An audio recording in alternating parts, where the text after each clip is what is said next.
నమశంకరాయ. 21వ తారీఖు ఆదివారం, సప్తమి తిథి. ఉదయం 9:33 తర్వాత ఈ సంబంధించినటువంటి ఉత్తరా నక్షత్రం ప్రవేశం చేస్తుంది. అనగా మాఘమాసము శుక్లపక్షము సప్తమి తిథి సూర్య జయంతి ఎంత గొప్పగా విశేషమైన మహత్యము కలిగి ఉంటుందో అంతే సమానమైనటువంటి మహత్యము ఈ 21వ తారీఖు జూన్ నెలలో వస్తుంది.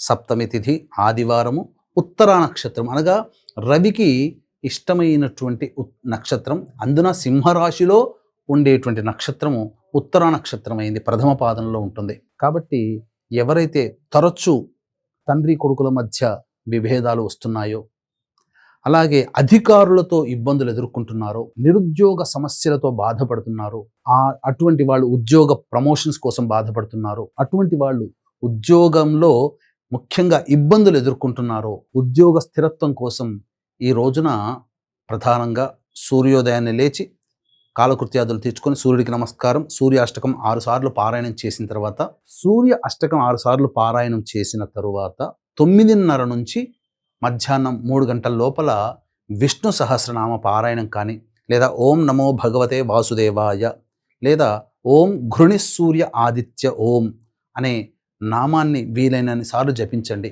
ఇంతకుముందు చెప్పినటువంటి సమస్యలన్నీ పరిష్కారం అవుతాయి. అలాగే 22వ తారీఖు రోజున ధూమావతి జయంతి.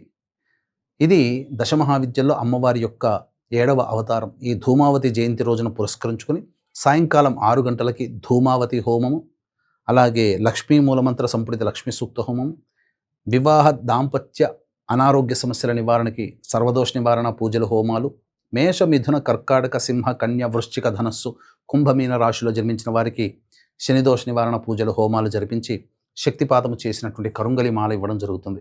అవకాశం ఉన్నటువంటి వాళ్ళు 22వ తారీఖు సాయంకాలం 5 గంటల లోపల స్క్రీన్పై కనిపిస్తున్న నెంబర్కి కాంటాక్ట్ చేసి మీ గోత్రనామాదులు నమోదు చేసుకోవచ్చు.